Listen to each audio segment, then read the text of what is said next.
Welcome back to the Airbnb Nomads podcast. You're with me, Alex, and on this week's Property Education Masterclass, we're joined by the amazing Steve Hearn.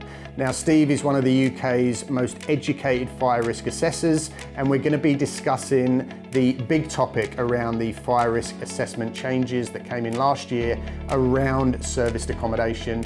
You need to know this stuff, so make sure you stick around and listen to the whole episode. There is so much juicy stuff here. I'm really excited. Here we go.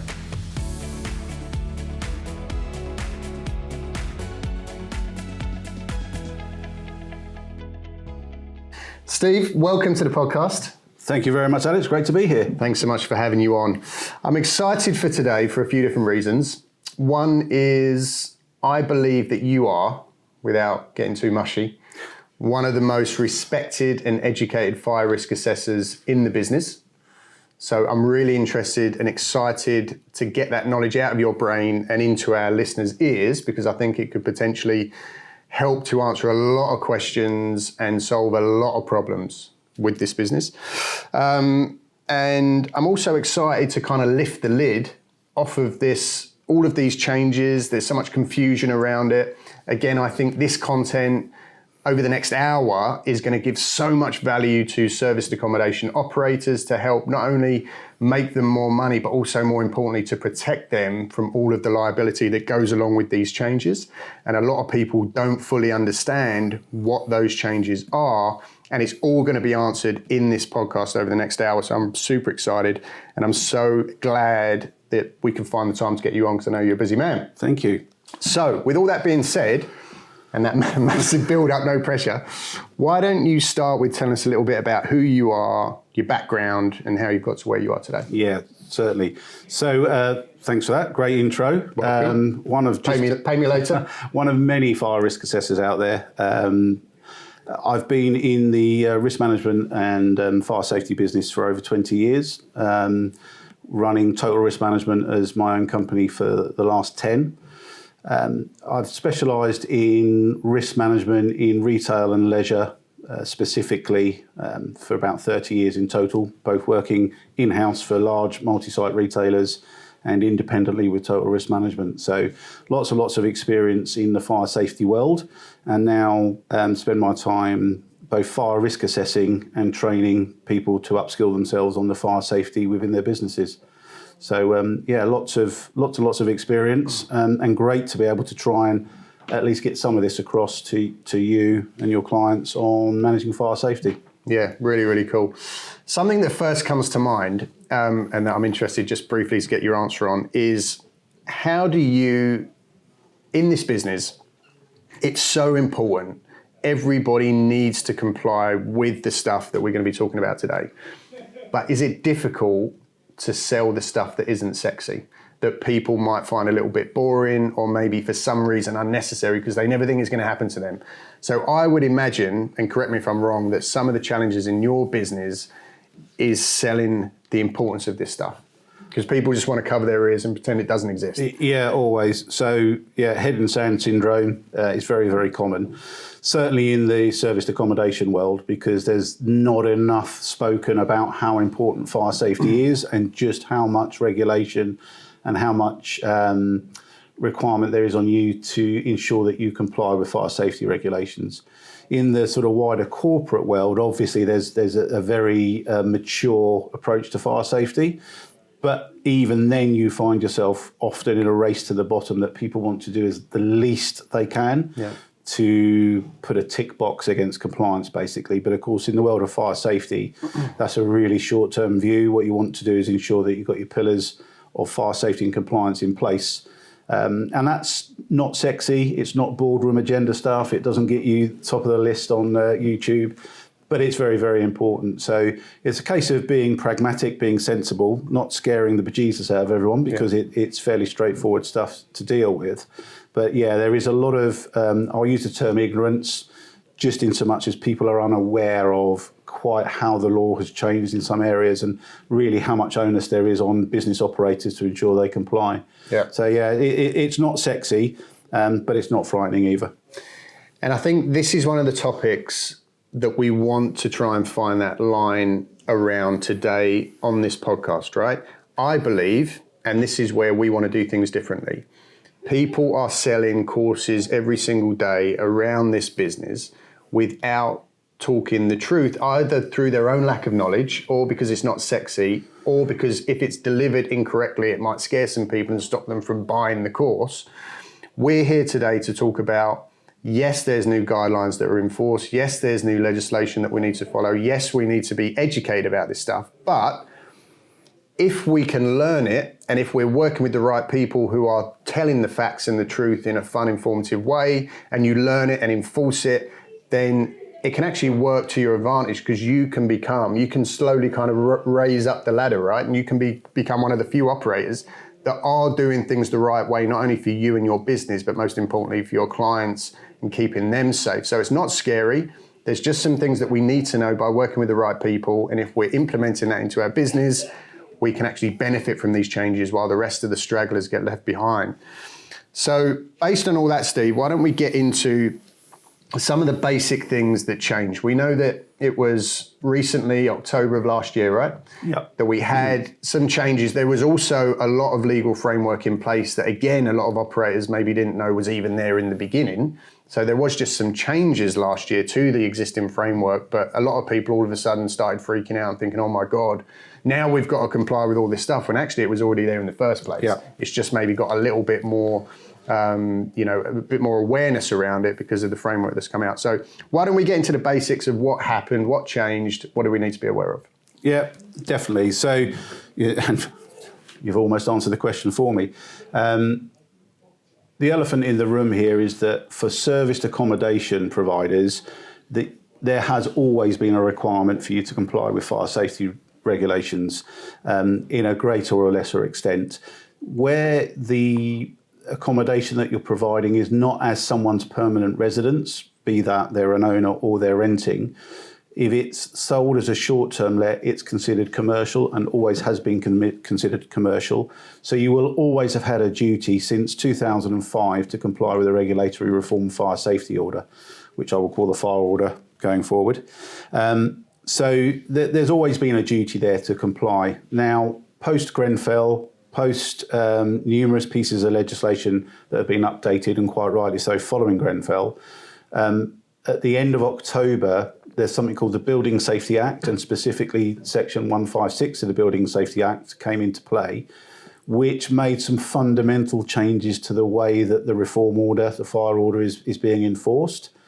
Most notably, there was a gap in the legislation that allowed you, if you had 5 or less employees, not to make a written record of your risk assessments, not to make a full written record of your fire precautions. So Section 156 amended that, and now, regardless as to the size of your business, you are required to make a full written risk assessment of your premises for your business, and to make full written details of your fire precautions, to notify other responsible persons if you're in a shared accommodation as to who you are as a responsible person, and to obtain the details sufficiently to trace the fire risk assessor if you've used an external risk assessor to do your assessment. So there's a demonstrable shift in the evidence that you've got to put into play to ensure that you're complying fully with the reform order. The reform order applies to all commercial premises and has done since 2005. So that hasn't changed. What has changed is the level of detail that you've got to evidence in your fire safety management. So a subtle but important change.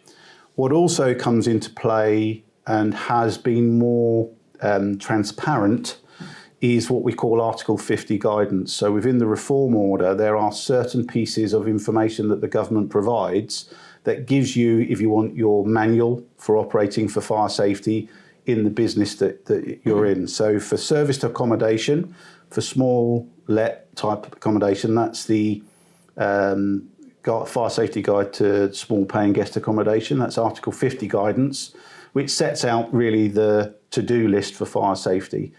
The importance of Article 50 is that that is used against you should you have a fire safety failing or an investigation and you haven't put into place the guidance that's been recommended within Article 50 documents. So unlike some of the British standards, unlike LARCORs, if you're used to using sort of more residential-based information, Article 50 has the ability to be used as a tool against you for failing to comply with fire safety. So it's important that you know that it's there. It's important that you follow it, and it's important that you document your risk assessment and fire precautions in sync with that guidance. So small but very important and very influencing changes from October that now every single serviced accommodation provider falls under. And I know, Steve, through my own experiences, being in the space, being a host, you've been around our portfolio, we've been using Steve to do fire risk assessments on our own properties to make sure that we're meeting the framework and that we're protected and that we're doing things correctly. But I know through being in the business, being in the communities, seeing the conversations that people are having in the training courses and in the communities online, there seems to be a lot of confusion around this. You're in the business, you're educated on this stuff. So when you read the legislation in the handbooks that have been released, for you it's quite straightforward. If I had a penny for every time I've heard someone say, well, yeah, Alex, I've read it, but it's a bit grey, right? I've heard this word a million times, not only from hosts, operators, trainers, but also from other fire risk assessors that have said, well, yeah, you know, it's a bit grey, it could be this, could be that. Now, the reason why I like you and working with you, and the reason why you're part of our business, such a major part of our business in keeping our portfolio and ourselves safe and our guests safe, is because the first thing you said was, there's no grey here. It's black and white, right? It's clear what you have to do. So why don't we go over some of the key changes, because I know there's a lot of confusion out there. So there's a lot of operators watching this, listening to this. They've got a portfolio. It's a mixture of flats, apartments, houses, 2 floors, 3 floors, detached, semis, terrace, whatever. And everybody's thinking, what the hell do I do? So why don't we run over some of the key changes that hosts really have to be aware of, and some of the processes that they can follow to protect themselves. Yeah, sure. First and foremost is it's important to understand what the type of property that you've got is and what specific piece of guidance it falls under. So are you falling under the small property paying guest accommodation guidance, or do you have to conform to the wider sleeping guest accommodation, which has slightly more onerous conditions around it? To try and bottom this out, I have been speaking to fire and rescue services around the country and to getting it from the horse's mouth. From the horse's mouth. So, you know, understanding what, from the community and inspection perspective, what are the fire and rescue services expecting to see? Sorry, Steve, can I just butt in there real quick, because it's important. What Steve just said is massively important. Steve is talking to the people who are going to be looking into this stuff, right? Yeah. Who are going to be following it up and potentially using it against you if you're not following the framework. So when you're sitting in a classroom, when you're sitting in a course with a mentor, whoever that is, and they're giving you this information, you better make damn sure that they are as educated as you, right? When they're giving you that information, which they're not going to be. That's why you should always seek the advice, I believe, of someone like Steve, who is actually making these phone calls, having these conversations on a daily basis with people who are enforcing this stuff. Yeah, and that's exactly why I took that approach, because of the rhetoric around it's grey and me saying it isn't grey, it's black and white. The guidance is quite clear in terms of the minimum expectations of fire precautions you need to put in place. But there is room for that to be interpreted. Now, there's a lot of misconception generally that, you know, the fire service is the fire service and therefore the law is the law. The reality is different fire and rescue services will enforce slightly differently, and that's dependent on their own service directives, their own local problem-solving approaches. So there may be a fire and rescue service that has a particular issue with serviced accommodation, may have a particular issue with licensed premises, may have a particular issue with retail, leisure.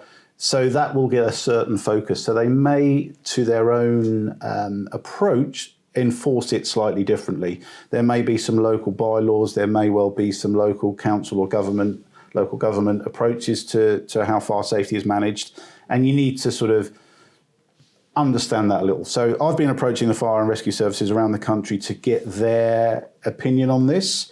And if there's one thing that's come back, the common approach that I'm seeing is a steadfast application to the written word in both the guidance and the supporting British standards. So if the guidance says you need a fire alarm, they will say you need a fire alarm, and if the guidance says it needs to be to a certain British standard, they will inspect you to that British standard. It's very linear, very black and white. So in essence, what the fire service will be looking for when they come to inspect you is very direct, very straightforward. First and foremost, they'll be looking for a fire risk assessment. You cannot even begin to approach fire safety precautions until you've done your risk assessment, until you understand the nature of your premises and the risks that you have in them. Because every single premises is different. Every single premises, regardless as to when it was built, has its own issues with fire safety. And unless you do your risk assessment, you're not going to be able to be in a foundation to start to put your precautions in place. And we'll touch on risk assessments in a little bit more detail. Sorry, Steve, just to jump in there on that point.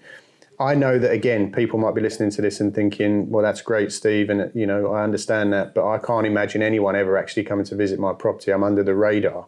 We spoke before we came on to record this podcast, and you said, and through conversations you're having within the inner circle, inspections are happening. They are already happening. Yeah. And fire and rescue services are already getting property lists for serviced accommodation to inspect. So yeah, ignore it at your peril. This is coming, but again, it's not big and scary. There's just some very simple, common sense things to look at. Got to take action. So they will be looking for your fire risk assessment. They would definitely be looking for fire alarm provision. Again, we'll touch on the different standards of fire alarm provision in a moment. They would definitely be looking at your means of escape, which brings into the arena the sticky conversation of fire doors and where you require fire doors and where existing doors will suffice. They will be looking at your emergency lighting, so where you have the premises and your fire escape route isn't lit out of hours, so there may not be any natural light coming through. There may be some areas where you need to provide artificial lighting in hours of darkness. They'll be looking to ensure that that's in place. They'll certainly be looking at your firefighting equipment, so fire extinguishers, fire blankets. That's subject to your risk assessment. There's no actual defined requirement for firefighting equipment if it's not for employee use. But if your risk assessment is recommending that fire protection equipment should be there, it will define what you require. They will want to see an emergency plan. They want to know that you've thought through how people will get out of that property in the case of a fire, which sounds pretty straightforward if you're in a 2-up, 2-down semi-detached house. But you'll be surprised, and we've been to properties already where what you take as assuming to be a rather straightforward evacuation plan can often be anything but. So they need to see that you've taken account of how people will get out if there is a fire. And finally, all of that needs to be put into place and maintained. So you need to make sure that you're maintaining both your physical fire protection, your passive fire protection and active fire protection, so in terms of your fire doors, your fire alarm, and you also need to ensure that it's reviewed, so your risk assessment's reviewed and that your emergency planning is reviewed. So that's what the fire service will be looking for, and obviously we'll touch on a few of those in a little bit more detail. Absolutely. A couple of things that stand out there. The first thing is, and we touched on this briefly as well before we came on, one of the challenges with serviced accommodation, especially rent to serviced accommodation, right? The hook or the sales approach from a lot of training companies is that it's a very low cost of entry, right, into the market. So people who are maybe their backs are up against the wall a little bit, they're looking for a silver bullet, they don't have 6 figures to go out and buy a property. So the hook with this business is that they can get in cheap. And a consequence of that is a lot of people will go out fresh out of the training courses, desperate to source that first property. And a lot of the time, they'll take on the first thing that's offered to them. And the reason that it's offered to them is because a lot of the time it's in a rundown state, right? It might not meet all of the measures that you've just spoken about, and they may need to, put a little bit of money into the property in order to get it onto the standard residential market. So that's why it gets put in front of a lot of people who are fresh out of training courses, desperate to take anything they can get. So that's something that you need to be aware of if you're getting into the business, is making sure that the properties that you're looking at taking on, are going to meet all of these changes. And maybe that's something we can touch on a little bit later. The other thing that you spoke about, and that I was a little bit, maybe naive to, was the amount of importance that's placed on making sure that you are doing the regular maintenance checkups and logs, right, on the fire systems. I can guarantee it. Hosts are not doing that. They're taking on the properties, put the fire alarms in, get it rented, forget about it. Yep. Close your eyes, cover your ears, hope that nothing ever goes wrong. But what you said about the importance of this stuff has to be documented, has to be logged. And if something, God forbid, does happen, the first thing they're going to say is, we need to see evidence, hard evidence, not evidence that was in the house, but sorry, it went up in the fire, right? Has to be evidence, has to be separate, has to be done regularly. So that was huge. That was a big thing for me. So, okay, so fire risk assessments. Do you recommend, Steve, that with the fire risk assessments, I think this is quite a hot topic, can people go out and do their own fire risk assessments? One, they take on the property. Should it be done maybe before they even sign a contract for a property? Say they're going to take it on for 3 years, and then they find out, oh my God, I've got to dump $5,000 into this place to get it up to spec. How should we tackle that problem? Yeah, you're absolutely right. So sort of just to touch on that in your previous statement, you need to do your due diligence on a property, and obviously that's something that you will be reinforcing as part of your business model and part of your training in the property world generally. The art of the deal. You've got to consider your remediations that you might have to do from a fire safety point of view. You're going to be doing it from an aesthetic point of view. You're going to be looking at your carpets and your paint and your furniture. But of course, part of that is to consider your fire safety as well. So upskilling yourself as a host in, not to a risk assessor's level necessarily, but having an awareness of fire safety precautions generally will put you in a good stead to be able to understand, for instance, knowing a fire door when you see one versus a hollow fill door that will be no good. You'll have to have it replaced. Understanding if you've got a fire alarm that conforms to the requirements of the guidance rather than the requirements to the Housing Act, because they're different. A new build house will have a fire alarm in, but it won't necessarily be to the standard that you require for service accommodation. So being able to understand that and to be aware of the cost implication potential with that is important to you right from the get-go. No use taking on that 3-year, 5-year deal and then realising, you've got a £10,000 potential cost in front of you. To the point of risk assessments, to your answer directly, no, there's nothing to stop anybody risk assessing themselves. The law, which is still going around in circles, we're very close professionally to being accredited as fire risk assessors, and there are already fire risk assessor registers out there, so you can see where someone's qualifications are. If they're charging you for their service, that's quite right. But the way the law is at the moment, you don't have to evidence competence per se. So you could write your own risk assessment, and we see a lot of that in the industry generally, where people have completed risk assessments, but actually when you read them and you dive into them, they're very light touch and don't comply with the regulations. So yes, you can do the risk assessment yourself, but it's really important that you upskill yourself first by undertaking some form of training or awareness around the fire safety and risk assessment approach. And what's even more important is to understand your own inability, your own level of incompetence. So if you take on a property that's just a little bit older, just a little bit more diverse in terms of its layout or construction, to understand at that point, that's the time for you to bring in a professional risk assessor, because it might well be outside of your own competence, to use the phrase. For me, that is really straightforward in that if you follow the small premises guide, so a property that falls within the remit of that, less than two or less floors, less than 200 square metres of floor, and with no particular open plan essence to the design, you may well be comfortable doing the risk assessment yourself, provided you've upskilled. Beyond that, it's the point to bring in a professional risk assessor to cover the regulations that you then have to apply, which are in a little bit more detailed. You've got the right advice on.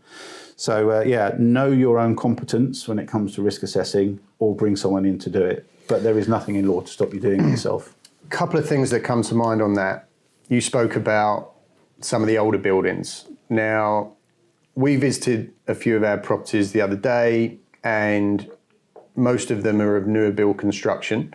That was a big plus for you, right? What you were seeing, the newer builds. Now, I think there's quite a romantic idea of taking on listed properties, very idyllic, very picture postcard, right? It's nice, it's romantic, it looks really nice on the platforms, but potentially that could be a disadvantage now that we've got to look into this fire world of risk. It can do. So again, it comes down to your due diligence before you take on the lease, because if you take a listed property and, for instance, fire doors aren't up to standard, but they need to behave as a fire door, then you could be looking at a quite extensive cost to have a fire door uprated to comply, yet still retain its heritage approach. There are ways around that, but that becomes quite expensive.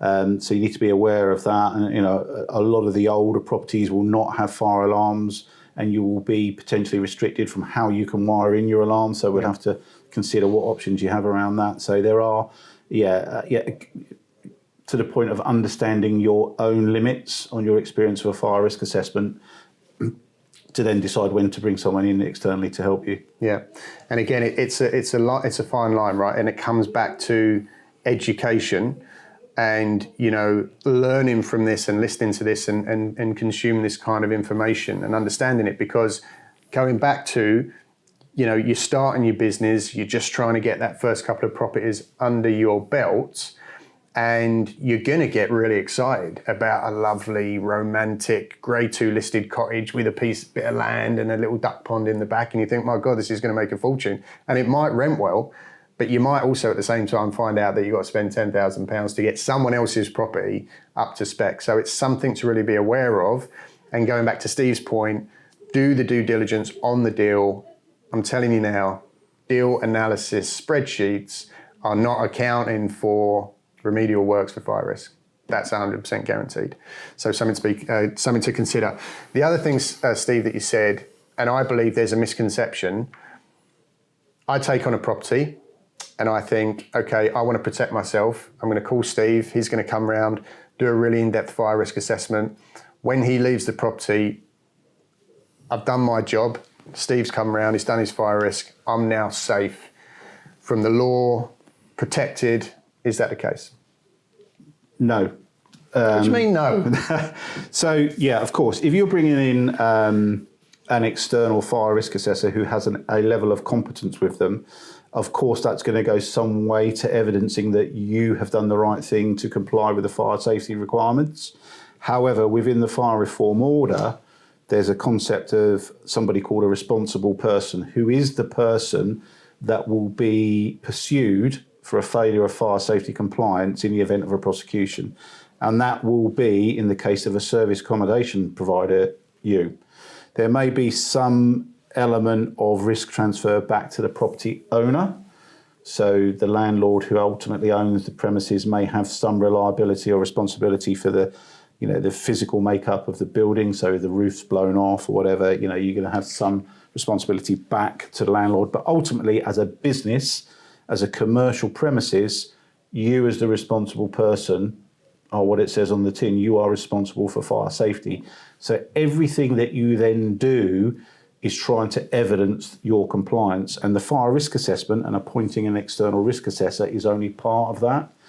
Of course, as the person who's completing the fire risk assessment, I have a legal duty to ensure that I am providing you with the correct and relevant advice for fire safety. And I, of course, can also be called to court if there is found to be a deficiency in the risk assessment. But the reason they approach the responsible person, if you looked at this from a health and safety sort of perspective, it approaches the concept of the controlling mind. So who is responsible on a daily basis can affect how fire safety is implemented in that building or in that business. So that will always be you as the host. It's entirely up to you if you provide the fire alarm. It's entirely up to you if you test and maintain the fire alarm. It's entirely up to you if you lock your fire exits or block your fire exits, not up to the fire risk assessor. So The risk assessment is part of it. It's part of the jigsaw. There's, of course, redress back to the risk assessor if that information provided from them proves to be wanting later on. But you can never remove your responsibility as the responsible person owning that premises or owning that business. Okay, good to know, good to know. And just touching on that, again, we could sit here and speak for hours. There's so much stuff that I want to know, and I know other people are kind of wanting to hear and have questions around. When I go out and I use you, right, because I know Steve's the best in the business. But you know, if somebody's watching this, listening to this, and they're up in, you know, wherever, a million miles away, where do they start making sure that the person that they're bringing in is competent? Because, you know, we joke about £99, you know, John, just fire risk assessors down the road, next door to the pub. How do we know that the person who's coming in knows their stuff? Again, there's you know, the two approaches to that. One is that there actually at the moment is no minimum base requirement for qualification to be a fire risk assessor. It's a huge anomaly in the legislation as it stands at the moment. So you are then looking for evidence or confidence from the fire risk assessor that they obtain or hold the relevant skills, knowledge and experience to undertake it. So there may be that there's a knowledge and experience route to that they have been doing risk assessments for a sufficiently long time with very good references for the type of work that they've been doing, how they're relating that information to the client and stuff you can get from asking them for, you know, details of previous works they've undertaken. There's, of course, the academic route to that, so proving that you've undertaken some level of fire risk assessment training, and whether that training is accredited through the likes of the Fire Protection Association, to name but one, and whether they're a member of a third-party verification scheme, whereby they are independently audited by a third party to ensure that they remain up to speed, continue with your professional development and undertake training as the years goes on. So that all comes down to your checks and your diligence on who you appoint to be the risk assessor. There's lots and lots of guidance, even within the Article 50 guidance for premises, advising you where to go to look for the relevant experience that you should be asking for your risk assessor. But it is a grey area because there is no base minimum at the moment. It's surely coming down the road very soon, but as it stands at the moment, it's down to you to do your diligence to ask them to evidence to you what the skill, knowledge and experience in undertaking a risk assessment is. Got you. And I don't know, I think I've got a bit of a bee in my bonnet at the minute about the training world and so many people who don't have the knowledge or education getting into the training space, especially on stuff that for some reason, something as important as this isn't necessarily, you know, you don't need a specific, you know, certification to be able to go out and do what you do. So I went to, and I think a lot of other people when they're going down this road in whatever level of training they're looking at undertaking, you've got to do your due diligence on the person, right? And look at their track record, how long have they been doing it, like you said, what are their current you know, testimonials, their current contracts. So without naming any names, I like to work with you because I know for sure that you hold some of the largest contracts in the UK with some of the biggest brands in this country, and you head up all of their fire risk for them. So I immediately know Steve didn't just go and get, you know, do a basic training course 2 weeks ago, and now he's out here teaching this stuff. Steve's the real deal, and that's what you should do in any, you know, whatever you're trying to learn. Make sure you're learning from someone who's in it, doing it, practicing it, teaching it every single day. So, you know, there's nowhere else that I would go. I think if you're paying for it, yeah, that's where you need to prove your competence. Yeah. The fact that the law says you can do a risk assessment without any qualification is one thing, that's one view, and there may be many hosts that may feel competent through their own experience and training to do a risk assessment. But if you're paying someone to do it, that's where you want your level of due diligence on, you know, are they doing what it says on the tin, or are they £99 risk assessments and just doing it from a tick box? Absolutely. Okay. So do you want to talk about, I know this is hard because everybody's got a different situation that maybe they're listening to this and hoping to get some guidance on, but should we talk about some of the key specific requirements that have maybe come into the business. We can't hit on every single property because there's different requirements for each, and that comes down to you to either really educate yourself on this stuff or to speak to someone like to Steve and get guidance for your own specific set of circumstances. But why don't we run through, some of the specific things that we need to make sure that we're hitting, again, in order to protect us, our business, our families, our life, but also, our clients that are going to be staying with us, making sure that they come happy and that they leave happy and safe. So what are some of the things? Well, we'll start with the one that caused most questions to begin with, and that was fire alarms. So there is this... $9.99 from B&Q, stick it to the ceiling, job done. Domestic fire alarms. So there is a lot of guidance out there for the type of fire alarm, automatic fire alarm that you could have in a rented premises. So someone's permanent address, albeit rented via a landlord, was to a lower extent than you're now required to evidence in a commercial premises. So within the small paying guest accommodation guide, it's very, very clear. You must have an LD1 level fire alarm, and that must be mains powered with a remote battery backup, tamper proof. That's LD1. Okay, so the standard is very clear on that.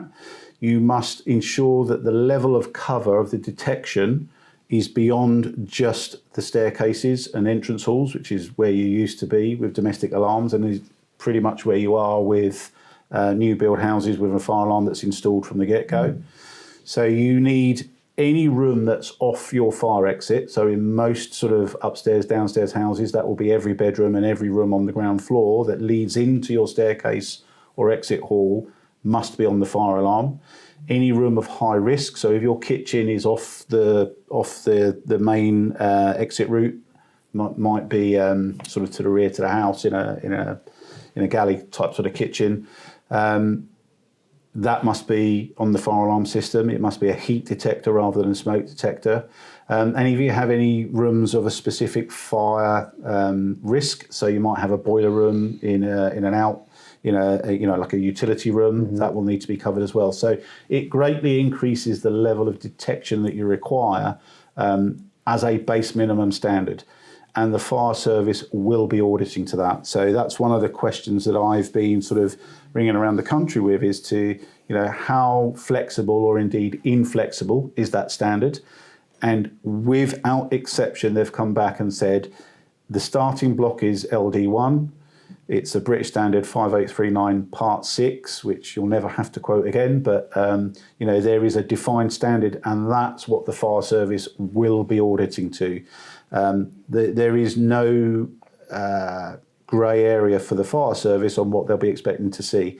Where you have sleeping guests who are asleep and unaware of the premises, it greatly increases the amount of time that they'll need to react to that fire, and therefore increases the level of detection.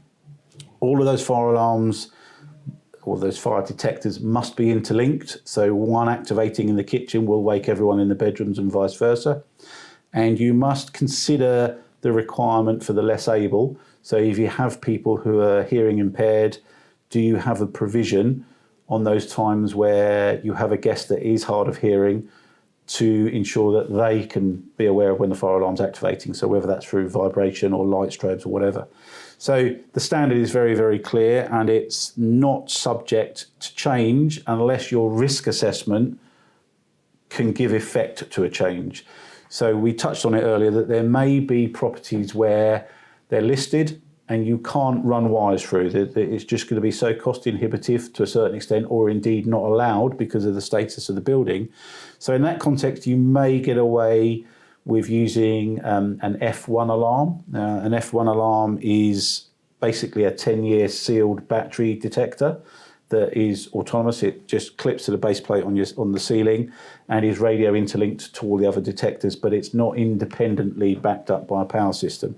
So the guidance does give areas where that could be used, and does give a threshold for the length of time that the fire service may be willing to accept an F1 system over an LD1 system. However, it's all subject to risk assessment. So basically, if you do anything that deviates from the very clear instruction to have an LD1 system in your premises, you need to evidence that via your risk assessment and through compensatory measures for your other fire precautions. So, increased fire doors, increased or decreased evacuation routes, etc. So there are ways around it, but as a fire alarm, it's very black and white. You've got to have it, and there is a minimum standard which the fire service will be expecting you to display.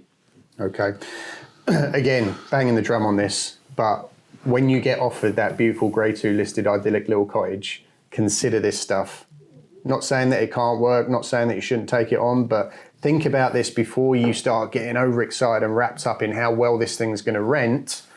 This stuff needs to come first before you're doing, in your due diligence process before signing on that dotted line and committing, because it may cost a lot of money to get it out. There's always a workaround, Yeah. And very much that's where you're getting your value from your fire risk assessor.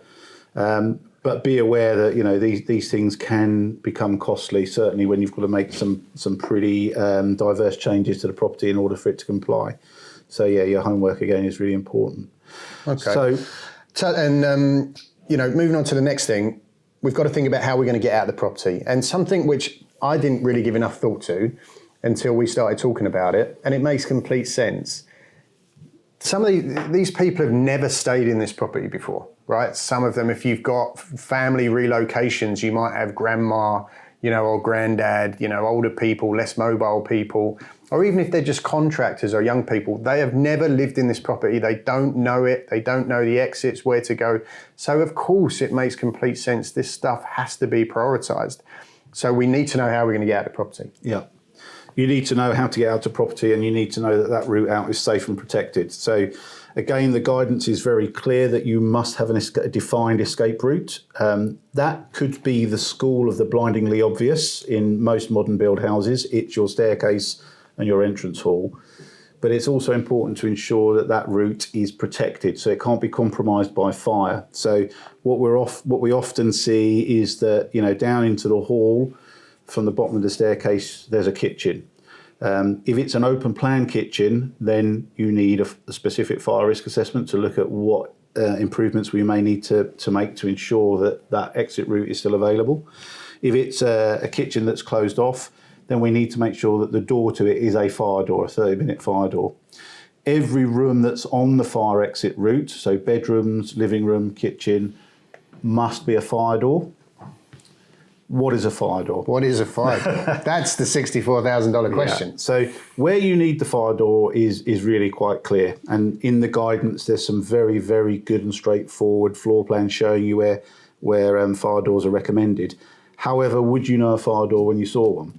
Not until you taught me. No. So when we were doing the risk assessment and we looked at the fire doors, in one of your newer properties, it was very easy to identify because we could see the door, the Trada. So Trada is an industry association for woodworking on fire doors, and the Trada label identified clearly the fire door, what type of fire door it was, and what the fire resistance was. So in your case, it was 30-minute fire doors with smoke seals. So that was quite quick and quite easy to confirm where you did have a fire door.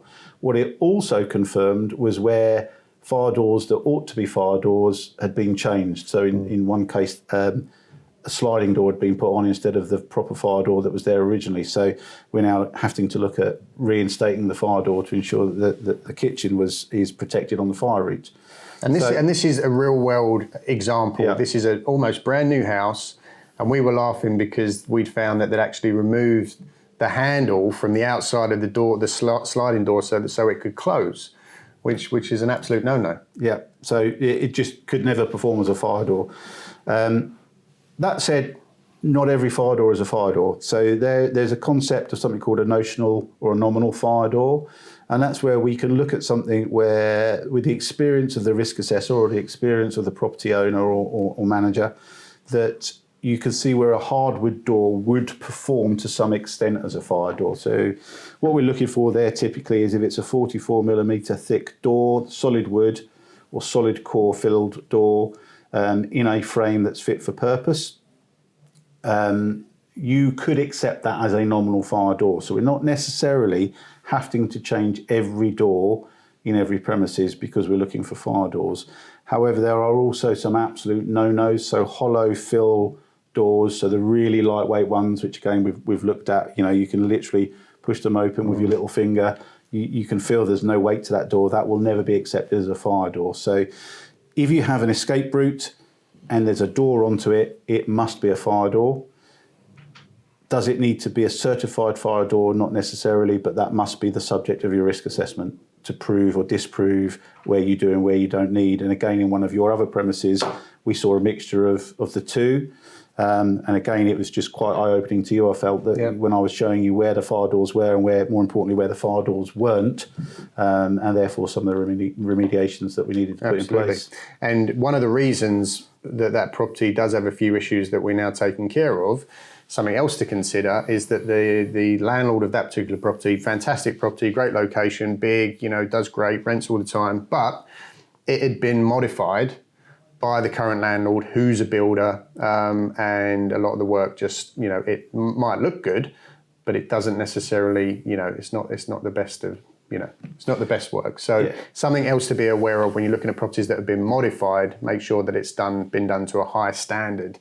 And if it hasn't done and you're taking it on, you might have to, make those changes yourself. Does it pass the scratch test? So when you scratch the surface and look behind what's actually there, often you'll find it's not quite as it appears. So, boiler rooms where the pipes are going straight through the ceiling, not being sealed after it's been opened up to put the pipe work through and stuff. These are the sort of things you'll find if you look for them, but so many people don't look for them. Yeah. And again, you'll never find that sort of stuff. You'll never be able to identify those risks if you're doing your risk assessment purely from a checklist, walking around staring at the clipboard, not walking around looking at the property. And what was another reason why I like working with Steve?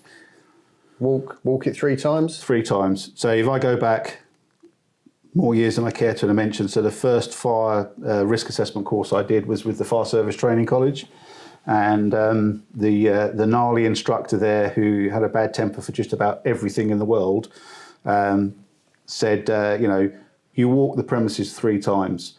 So you need to walk the premises to get the orientation, to understand the premises, to get the feel for the premises.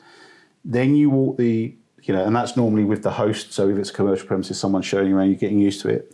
The second time you walk around, you're actually getting your notepad out, identifying some of those issues that you might have noted earlier, being aware. Nowadays, we'll be looking above the ceiling, looking at fire compartmentation into fire compartment walls and stuff. And not until the third time that you walk the premises do you get your checklist, or there's past 79 is the guidance, or was the guidance for documenting a fire risk assessment. Not until the third tour do you actually start to commit pen to paper, because if you walk around with the checklist first off, you'll only look for what's on the checklist. If you do your three walk, it sticks with me to this day because it's such an obvious way to do it. Look and then look again. And just another example of why, again, just my personal opinion, this kind of stuff is so important. I would always only ever have you do it, because that's just another thing that you would do that maybe I wouldn't. I probably would, as a novice, walk around with the checklist, right, and miss half the things. That's so important. Most people would, and there's always a conversation in fire safety forums and training sessions where, is it not the case that the government provides checklist compliance for you to evidence your fire safety? And if that wasn't the way to do it, why would they issue it? It's like, but again, what you're taught when you've done any sort of level of professional risk assessment is, you're actually long texting, evidencing what you've seen and how you've seen it, rather than just putting a simple cross or a tick in the box. So there's a definite process as a professional competent risk assessor, definitely. And what's crazy when you think about it, and I know we've spoken about this, any host, especially when they're fresh out of the training courses, right, they will not think twice about dropping 500 quid on a second-hand pool table off Marketplace to put into the lounge because it looks nice on the pictures. But when it comes to getting a professional fire risk assessment done, put that to the back of the queue.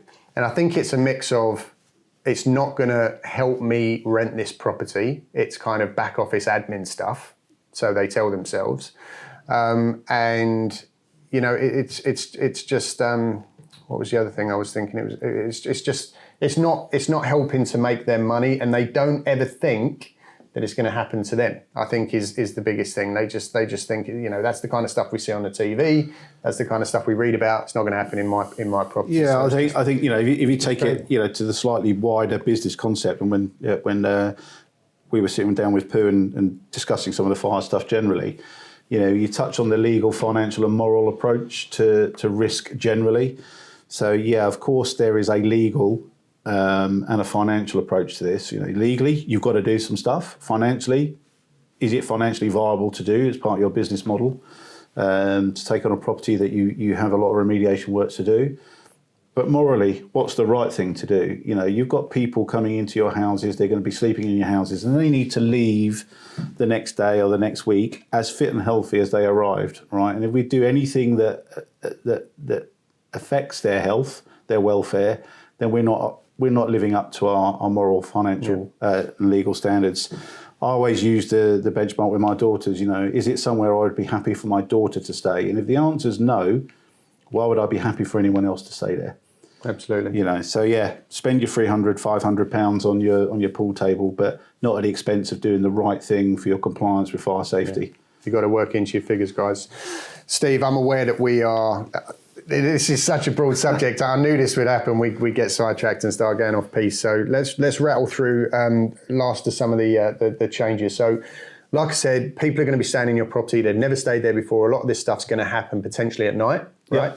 How are they going to get out of the property when they've never been there before? So we've got to look at lighting. You have, and again, the guidance is very clear in that you need emergency escape lighting if there's not enough borrowed lighting. So what does that mean? Well, once upon a time, if you had street lights outside your house or there was an adjacent street building... Right. You don't have them anymore. There you go. So, there may once upon a time have been a reasonable amount of borrowed light, as we call it. So coming through your windows, that's obviously not going to happen if you've got your curtains closed.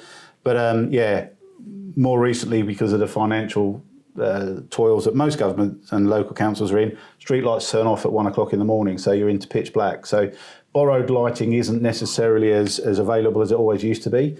Nonetheless, you've got to guarantee that your emergency routes are clear and available. So depending again on the type of premises that you're in, that may require you having full installed emergency lighting. If you're of a premises that is big enough and has enough fire issues around it to warrant full emergency lighting, or you may just require some emergency lights that are either, plug-in torches, plug-in emergency lights on the sockets that will energise immediately on power failure, so that there's a guaranteed way of ensuring you can find your way out in the fire. That should also be reinforced via your emergency plans as well, so that your clients know where they've got to go when the fire alarm goes off and how quickly they should respond to that. So emergency lighting has to be considered, but there are workarounds on what you need. And again, dependent to the requirements of your fire risk assessment, you should be able to clearly define where and what type of fire emergency lighting you need. Okay. And just something that comes to mind, and again, without going too off piece because of the time, but there's something within this world, bigger the better, right? It looks sexier on social media with the big bunch of keys saying that they've just taken on a 10, 12 bedroom house that they're going to do as full whole house SA. Yes, that might be good. Yes, it could be potentially work quite well for your bigger, longer bookings. But this is the kind of stuff that we need to think about. The bigger the property, right, the more complex this kind of stuff gets. Yeah, we've had as soon as you go to 4 or more bedrooms or 10 or more people, potentially you're then into the accommodation guide for fire safety, and that's when you start to trip into full installed systems, fully installed fire alarms to a different standard, which requires more maintenance than your domestic level of protection. So, understanding and identifying which particular piece of guidance you need to follow, and therefore what the cost implication potentially could be to that is quite important. Because you take on a big property, there's potentially quite a big bill at the end of it. Much bigger can of worms. So something else to in your world, not in my world, that's very much part of your your deal analysis on whether that would work or not. Absolutely. And again, banging the drum on this, but nobody's talking about it in the training courses. Nobody's looking. It's not in any deal analysis spreadsheet. We do teach. And make sure that our mentees are working this stuff into the numbers, but a lot of people aren't doing it. So just make sure whoever you're working with, you're doing that. So we've got emergency plans as well, making sure that that's really well documented. We've got to make sure they're available. Yeah, so you definitely. It sounds. How difficult is it to get out of a 3-bedroom house? It matters not. You've got a legal duty to record what your emergency plan is. So what happens when the fire alarm goes off? Where do you go? Who calls the fire service? What number do you call the fire service on? I've lost count over the years the number of incidents that I've sort of investigated or been reported on where people did not know the correct emergency number to call. You're going to have tourists for sure. Absolutely. Do they know that 999 is the number or 112 is the number? How many of our contractors are from overseas now? There you go. And to that point, you can have your emergency plans, but if you have a particular demographic that are staying for a longer period in some of your properties, then do you consider having those emergency plans in different languages? That's a really good point. Because not English isn't necessarily everyone's first language. That may well be one of your clients. So, the emergency plans should be a fairly straightforward process. It should absolutely be something that's written into your terms and conditions so that people understand and acknowledge what the fire safety plan is for that building. Consider who your audience is for that plan. So, can it be just a simple sign on the door that says, if you hear the bell, run like hell? Or does it need something a little bit more developed? So it's probably the latter. But again, that's dependent on the type of property that you've got and the risks that you've got associated with it will drive necessarily a slightly more developed emergency plan. And of course, you've got to consider the less able. So do you have less able people staying and what are the plans for them getting out? So for instance, if you did have a wheelchair user, what is the plan for someone getting out in a wheelchair? That covers a slightly wider point on your accommodation provision generally as to what you're advertising, and do you actually draw a distinction as to who can and can't use that property, and where those risks are for some of those people. Yeah, it's such an interesting topic, because how do you, if you get the offer of a booking that's potentially, going to net you a nice amount of income, and there's a wheelchair user, if it's a family relocation, for example, it's very hard to say no to that because you want to follow this. So it's about basically making sure that you're as protected as possible. You've got as much safety precautions in place with this stuff so that you can service as big a sector as possible. Yeah, and it comes down to, in those situations, you may well then decide to do something a little bit more bespoke for that particular booking, which may include doing an emergency plan for that particular guest that otherwise you wouldn't necessarily have in place for that property. A lot of properties should be disability accessed anyway, just because that's what we should be aspiring to. We're going to offer it as a available to rent premises, but that's not necessarily always the case. So again, understanding and acknowledging the distinction between the premises that can be used quite readily for the less able and those that require a little bit more thought. And do you make that clear on your booking terms and conditions on some of your platforms? It's a really, really good point. And I'm not ever going to sit here and pretend that, I'm perfect, I know it all. Absolutely not going to do that. And again, real life situations, real life stuff. We have properties that are very suitable for, mobility users, but we haven't considered the additional fire risk assessments, records, terms and conditions. We haven't, and that's why we work with Steve, because now we will. So thanks for bringing that point up. Really important. So maintenance, again, a huge part, and I'm going to look at you and ask you, are you going around and doing regular, and we'll touch on what that means, inspections of your fire systems? I doubt it. Rarely. Very rarely. So when it comes to maintenance of your fire precautions, it kind of covers two distinct areas. One is the actual maintenance, as you would consider it, so testing and inspecting things. And the other is the maintenance of your procedures. So your fire risk assessment, does it remain in date? Does it remain current? Are your emergency plans and procedures in date? Are your terms and conditions in date and relevant?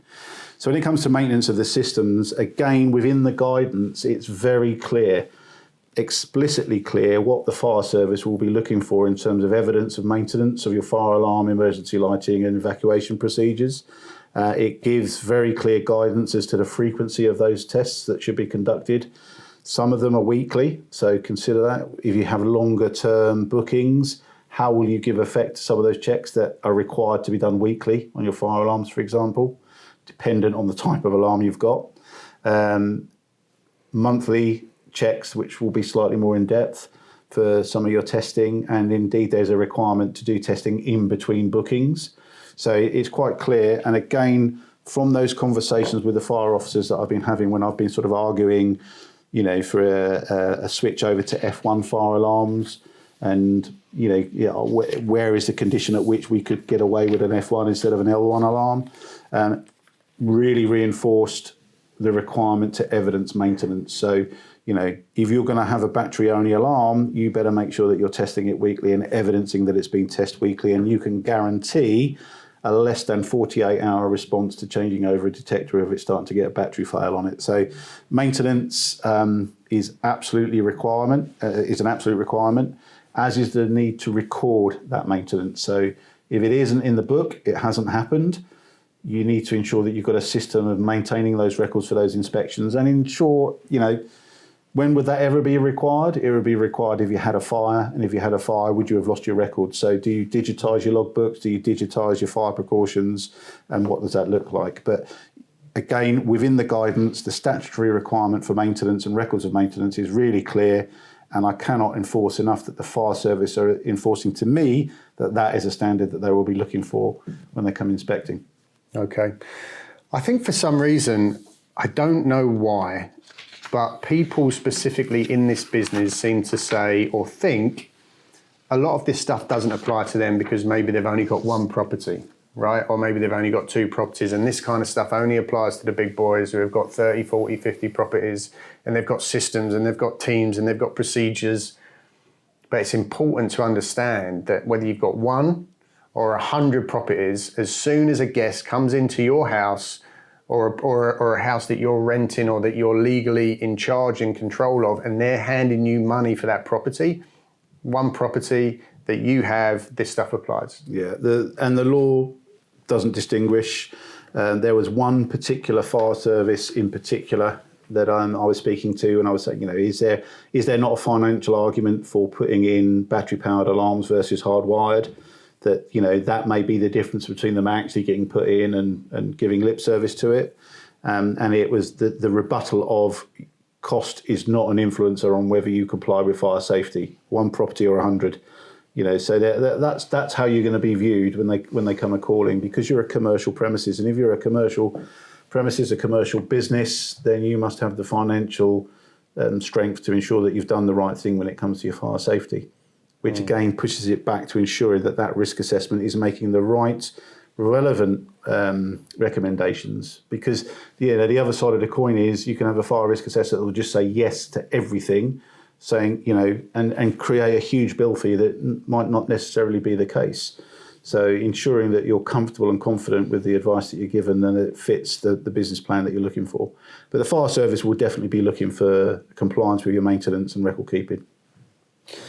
So Steve, we're going to have to start getting to the end of this. We've barely scratched the surface. There's so much to cover. There's so much knowledge in you that we want to try and get out and give to our audience, but we're kind of limited here time-wise. But a point that I really want to emphasize here, some people might be listening to this, watching this, either thinking of getting into the space, or they've just started their journey, their trainings, whatever it might be. And they might be scared to death thinking, this is just too much for me. I'm going to forget about this and I'm going to go somewhere else. I really want to emphasize the point. This stuff does not mean that serviced accommodation does not work. It's too costly. The strategy isn't, it doesn't work anymore. It's too dangerous, too risky, whatever. It's not that. What we're trying to drill home here and emphasize is that as long as you're aware of this stuff, you're not ignoring it, you're educating yourself on it, you're working with people like Steve, surrounding yourself with the people who can make sure that you're doing things right, that you're protected, that your guests are protected, and most importantly, that any costs that are connected to this new world that we have to consider are considered before you take on the property, and you know what you're looking for and you're educated on it, then it's not a problem, right? But what people are doing, training schools, training providers, mentors, coaches, they're not talking about it because they believe that it's going to scare people off of spending money with them. right? And we are looking at it the opposite way. We're talking about it, we're learning it, we're teaching it, we're working with professional people and making sure that people who work with us are doing things the right way. And then actually, like I said at the beginning, the opposite. They're benefiting, if anything, because a lot of people are going to drop off who aren't educated on this stuff, who are scared about the potential risks involved if you're not doing things right. And that's going to leave more demand for the rest of us who are doing things the correct way. So on that note, what can people do who are sitting at home right now thinking, my God, I've got 20 units, I'm doing thousands of pounds a month in rent roll, tens of thousands of pounds. It looks like everything's going to go pop. What the hell am I going to do, Steve? Yeah, and I'm going to go full circle right back to the beginning, that this has always been in place, okay? Your requirement to provide a safe premises as a commercial let business, as a holiday let business, a service accommodation business, has always been there. It's just the level of evidence that's changed, okay? So it's important that you understand that. So there's one sort of action that I would really encourage people to look at from today. It's to upskill yourselves. So the more knowledgeable you are about the process, the more comfortable and confident you'll be in it, because it isn't big and scary. It can sound big and scary, but it's actually straightforward. The guidance is straightforward. The advice in it is straightforward, but you need to understand your part in that. So yeah, to undertake some level of fire awareness training beyond what we've been able to touch today can only be a good thing. To undertake some level of fire risk assessment awareness training can only be a good thing. To both upskill you in terms of what the law requires, and as I reinforced earlier, to make to draw the distinction between what you can do and, importantly, what you can't do, to understand your own level of incompetence and at what point you then may want to bring someone in to support you. A safe premises is a profitable premises, right? So if you've just done the right things legally, morally and financially, you'll be fine. There's no hidden corridors here. It is black and white. So being able to, manage your fire safety compliance is fairly straightforward. What I would also reinforce, absolutely do not ignore it, because the fire service are auditing this now. One particular fire service, very, very close to where we are today, has already got a list of premises they're being asked to look at. Wow. The conversation I had with that enforcement officer was that they were themselves questioning how they would audit these properties, which gives you some sort of indication as to just how new this is from a fire service point of view. And so getting ahead of the game, setting the standard, being a pace setter rather than a follower will definitely be a good thing in this world. Amazing. So again, just comes down to taking action. Yeah, don't sit on it. Yeah.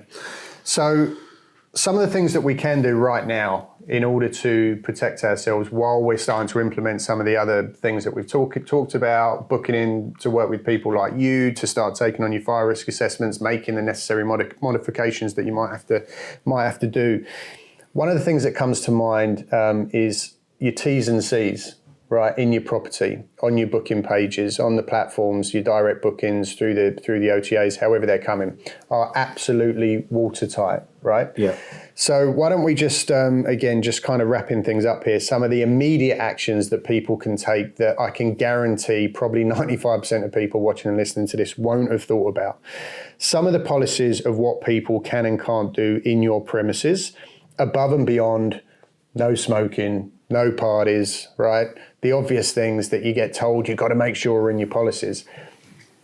I didn't realize until I started working with Steve, if something happens in your serviced accommodation property and the result of that fire has been determined to be something which you have not informed your guests they absolutely must not do, you're on the hook. You're going to be on the hook anyway. Yeah. So what this comes back to, which we spoke about in previous conversations, is defensibility. So if the unthinkable happens and you have a fire and you are investigated, you've got to be able to evidence how you've managed your fire precautions, and you've got to evidence how you were going to safely manage that premises. So hot topic, quite literally, electric heaters. So if you have a premises that you've got your heating on, everything's working well, and one of your guests says, I'm a bit chilly tonight, so I've got a heater in the works van, I'm going to bring it in. It's one that we have on site all day long. It's kicked around, covered in dust and paint. Put it into the bedroom. It's unsafe. It causes a fire. Whose fault is that? So it's always going to be your fault. It's always going to come back to the responsible person, and then you start to run your defence as to why that shouldn't have happened. And being able to clearly evidence in your T's and C's that there is never a case where your client should have brought in that heater. It might be, electric products. So lithium-ion batteries are just in the news everywhere now for the enhanced fire risk that they have. So do you have a bar on e-scooters, e-bikes being charged out of hours unattended? Is that written into your T's and C's? Can you put a contractual link back to your client for not following that can at least to some way divert the risk to you and your insurers? Who knows? But it's important that you've at least got that evidence chain in place. So you've got to start to think about that. You've got a longer term let. Do they bring their chip fryer into the kitchen because they like pakoras? Do they bring their air fryer in because they like pizza? All these things that come in that completely run a train and coaches through your fire precautions, because none of that's pat tested, none of it's electrically tested for the draw that it puts onto your system, etc. So having that in your T's and C's can only be a good thing to try and control the external hazards that can be brought into the premises without your knowledge.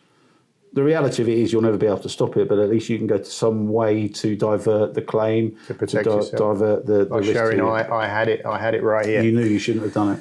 So a couple of things that come to mind. We're all after the longer term bookings. We're all celebrating when we get the 6-month, 12-month bookings. I've currently got one. It's great. You get that peace of mind financially. But like what Steve was saying, when they're there for 3 months, 6 months, 1 year, they start to want to turn it into their home. So the air fryers come in, all the charging packs off the job site come in, overloading all the sockets with the tall batteries.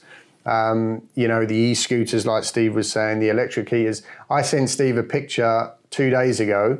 Our cleaners went round to one of our properties, and exactly what Steve's talking about. They'd taken the old dusty paint covered electric heater out the van, plugged it in into the bedrooms. Absolutely no reason. The heating's there. They don't need it, but it's free electric, right? Because they're in a service accommodation house. So let's turn it into a furnace. Immediate fire risk if something was to go wrong. If that wasn't in my terms and conditions, again, I'm on the hook. And something else that I want to mention, which kind of blew my mind, maybe some of you know about this, I didn't. When Steve comes, and this is the difference why I like working with Steve, 99% of people, 99.9% of fire risk assessors, I believe, wouldn't have picked up on this. He came to look at one of our properties and looked in the laundry cupboard, the linen cupboard, and saw the stack of linen and said, you can't have that there. And I said, what do you mean we can't have that there? And he informed me about the fire risk that static electric is with commercial grade linen that's been washed and dried, folded tightly, packed, and then stacked in your property is a massive fire risk. Can be. The reason we were picking up on there is because it was underneath your only escape staircase from the first floor. Right. So it's kind of like, there is a theoretical, at least, fire risk associated with laundered linen. And because I have no knowledge as to what the static discharge protocols are at the laundry themselves, but there is a very documented and evidenced fire risk with laundered products that are tightly stacked and then put into an area where the static discharge can't dissipate. That point was about your staircase and the staircase not being fire rated, so there shouldn't be a fire load under there at all. But again, that's you wouldn't see that. That issue wouldn't be on your checklist if you were just running from a checklist. So the skill of your fire risk assessor to understand and to be able to impart where those risks have existed in other premises and to sort of identify whether that potentially could be a hazard for you. But that's why you have a fire risk assessor. Amazing. So as we start wrapping things up, I just want to touch on another reason why we work with Steve. Not only does he do our fire risk assessments across our portfolio and help keep our business and our families and our clients safe, but everything that Steve does for us, all of our fire risk assessments, all of our floor plans, everything is digitally logged by Steve within his software that he's created that makes sure that if, God forbid, there ever was a problem, that stuff is documented, evidenced, and held on file by Steve electronically on his platform, and that's why we only work with Steve. So do you want to just jump real quick into what it is and how it is that you operate and how you make sure that people are operating their business correctly and protected? Well, this was never going to be a sales pitch, but thanks for that, Alex. We were going to touch on digitising logbooks anyway, because that's very much part of the evidence trail for proving safety. So, TRM, we have a system called eLogs, electronic logs, does what it says on the tin. So we're archiving tests, so the host testing, QR code driven, to be able to log your weekly, monthly fire text, fire door checks, emergency lighting checks. And there's also a document Proforma within there where you can upload certificates, so your electrical installation certificate, gas inspection, water and heating inspection, etc. And it will nag you to remind you when those documents. So it prompts you to make sure you're keeping up to the maintenance. We can digitise floor plans into there, so you've got the evidence as to what was risk assessed, and of course your risk assessments go into there as well. So that's one of many electronic logbooks that are out there, but that comes with the service for using TRM as your fire risk assessor, or indeed can be used independently for whatever need you require. So the way I see it basically is, and again, this isn't a sales pitch, I'm not asking you to get, call Steve and start working with him. Our business, what we've decided to do, Steve comes in, does the fire risk assessment, tells us what to do, we implement that, and then every single bit of maintenance and recording from that minute on is done electronically by Steve. All of his systems prompt us to make sure that we're keeping up with all of the maintenance tasks that we legally need to, and it's complete peace of mind for us, and it's one thing that we can just put to the side and say, we know that we are now safe and protected, our clients are safe, our business is safe, because Steve's just handling it all in-house. So for me, it's a no-brainer. Thanks for that, Alex. Well, it's not. It's just the truth. I'm not bullshitting or blowing smoke here. This is a big topic that could potentially scare or put a lot of people off. But just bring in the people. This is exactly what big business owners do, right? This is Richard Branson's whole philosophy. He doesn't know 99% of what his business does. He surrounds himself by the people who specialize in that field, and he's just the the conductor in the middle, conducting the orchestra and surrounding himself by his power team. And Steve is our fire risk power team professional that just makes all this just go away. It does, but again, just to sort of close off really for all those hosts out there, there's nothing to stop you doing this yourself, but recognise your own limits of what you can do, and seek help when you need it. And what I would close out, just reinforcing again, take action, don't do nothing, don't sit on it, because the fire service are auditing this now. Well, that's a great way to end. Take action, guys. This stuff isn't going away. You might not be hearing about it, being taught about it on the courses. There's a reason for that. It's because it's not sexy and it doesn't sell. But the buck stops with you. When you walk out of that course or that training and you've swiped your credit card, you've got to make sure that this stuff is going into your brain, however that's coming. Just don't be naive to it. And like Steve said, take action. This stuff is coming and you've got to be prepared. Steve, you got anything else to add? We're going to put all of your information in all the show notes at the end. So if you do want to reach out to Steve, are you open for advice on this stuff? Are you open to take on new clients? I know you've got a lot of stuff going. Yeah. I mean, very much part of the process that we're going through now is to put an online training platform live specifically for this niche. So that we can go into much more detail on some of the stuff today. It won't be death by PowerPoint. But if there's people wanting to upskill themselves, we're going to be launching the service accommodation fire risk training. There will also be a module for fire risk assessments on that. And my drive of that is to try and empower your mentees to do as much of this themselves as they can, and then to give them the skill and ability to know when they need to bring someone in. And if they need to bring someone in, then we have a network of risk assessors that we can look at to get people in. Yeah, that's why I'm really excited about what it is that you're building. You're building a system which is going to give hosts and service accommodation professional hosts the ability and the knowledge and the systems to come and train with you, come and learn with you once, and then take that information and take the systems that you're creating now to make sure that they're competent and self-sufficient moving on as they grow their portfolio. They can do it all under that one umbrella. So it's really, really exciting, and it just takes so much of the stress away from this stuff and allows you to focus on the fun stuff, finding properties, making them look really nice, and making a lot of money in service accommodation. So, Steve, I guess we'll leave it there. I'd love to sit here and talk for another 3 hours about this stuff. Working with you, it's not boring. It's actually fun as well at the same time, which is difficult to do with this subject because it's it can get dull if it's taught by the wrong person. So thanks so much for coming on the podcast. I know that everyone got so much value and content from that, and we're going to put Steve's information in the show notes. If you want to reach out to Steve, all of his information is going to be there, and I'm sure he would love to hear from you. So Steve, thanks so much. Thanks very much. Cheers. Enjoy.